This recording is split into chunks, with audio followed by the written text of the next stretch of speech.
Well, hey everyone, this is Carrie Beck with How to Homeschool My Child. I just landed in Savannah about an hour ago and I made it to the hotel, and you may be wondering, why am I filming here? I decided that I was going to tie in today's live training with the history that we had talked about at Homeschool Superheroes. And so that's one reason that I'm here. Who is this man behind me? That is John Wesley. We're going to talk about him in a minute. But you know, this is the beginning of our Leadership in Training series. So a couple questions, and I'm holding my phone, trying to look at my notes and everything. But if y'all are joining me, one of the things I'm going to talk about today is love of learning. Leave a comment. How do you inspire a love of learning? For the next 4 weeks, we're going to be talking about leaders in training. And believe it or not, John Wesley has something to do with that. So I will get back to that. Before we move any further, and if y'all are here, please leave a comment and just let me know that you are here. But what is leadership to you? What is leadership?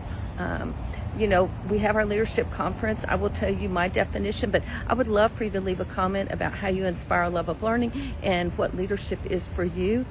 I will just tell you right now that I believe leadership is influence. Nothing more, little things, nothing less. And so that's a John Maxwell quote. And so that's one thing that I actually really believe. It's not some big CEO or anything like that. It is influence and impacting the world. So I want to take a different approach in raising our kids to be leaders and look at what are the qualities of a good leader. A leader solves problems. They have influence. They impact those around them. They are lifetime learners. They actually love learning. If they're going to solve problems, then they need to be able to learn as well and not just be listening to everyone else. So what I want to talk to you today is one tip to inspire a love of learning, and that is what good old Charles Wesley has to say. When we were at Homeschool Superheroes, I told you the story about Susanna Wesley, and two of her sons landed right here in Savannah, Charles and John Wesley. And I decided I was going to start my day, my trip, my vacation here. My parents had told me, you know what? There's a statue of John Wesley here as well. And so that is why I came here. Not to make it a history lesson, but to say field trips are an easy way to inspire a love of learning. And so that's one thing that I would encourage you to do. So if you were to be in Savannah, you could do this. You could learn about John Wesley. I can't really get to the river, but I'll show you that later on during this week. You could do the science of the river. I am going to turn this around if I can figure out how to do this. You could actually, how does this work? There we go. You could look at the architecture. This is old architecture. Look at that building over there. And then look over here. This is the old pink house. I'm going to eat dinner there, the last lunch here.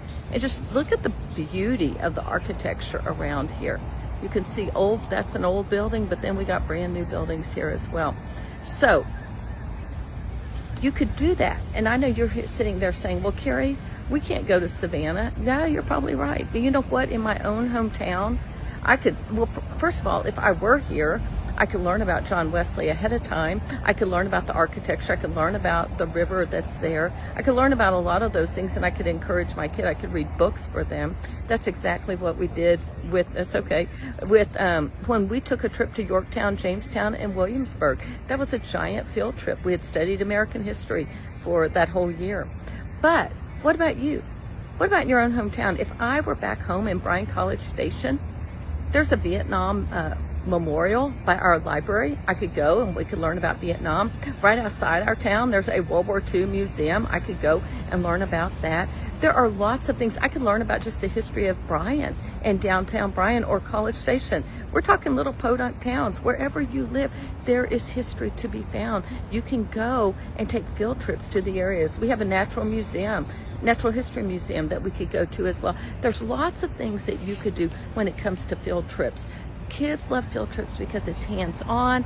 They get to see things, they get to touch things. So if your kids are not enjoying learning, mix it up a little bit and go find a field trip. Even fifth graders, kindergarten, go find a bakery, go to the fire station. There are lots of things that you can do to inspire a love of learning. Let me just look at my notes again. Okay, so whatever field trip you are, I would read books. I would read aloud to them. I'd let your kids read on their own. I would watch videos. Like here, you could learn videos about Charles and John Wesley as well. And then I would do some kind of concluding project that sort of wraps everything up. So that would be the first thing I would say. As far as raising our kids to lead, they need to first be able to learn. And we're going to talk more about tools of learning, love of learning, but field trips are a great way to inspire a love of learning. Now, I actually am going to be teaching a class on September 27th and 28th. You're welcome to join me. I'll be talking about more ways to inspire a love of learning and, more importantly, raise our kids to lead for Jesus. You can get that class at howtohomeschoolmychild.com/4 steps. How to homeschool my child, the number 4 and steps. Hey, if y'all have questions, let me know. Can't really read with these glasses. Hi, Sherry. I saw that you were here, and I know there were some other people coming and going. I know this is a quick video, but I just had to touch base with you and say, hey, there are fun things. I will actually go live a little bit later this week when I go on my little traveling walking tour as well. There are lots of ways that we can inspire learning. It doesn't need to be a workbook. In fact, I think workbooks choke out learning. So let's find ways to integrate a field trip, not every day or every week, but maybe once a month. That would be something fun to do. Hey, leave a comment. Let me know what your favorite field trip was as a family. I would love to hear what that is. All right, Carrie Beck, How to Homeschool My Child. Come join me for a free class, howtohomeschoolmychild.com/4 steps. Talk to you later.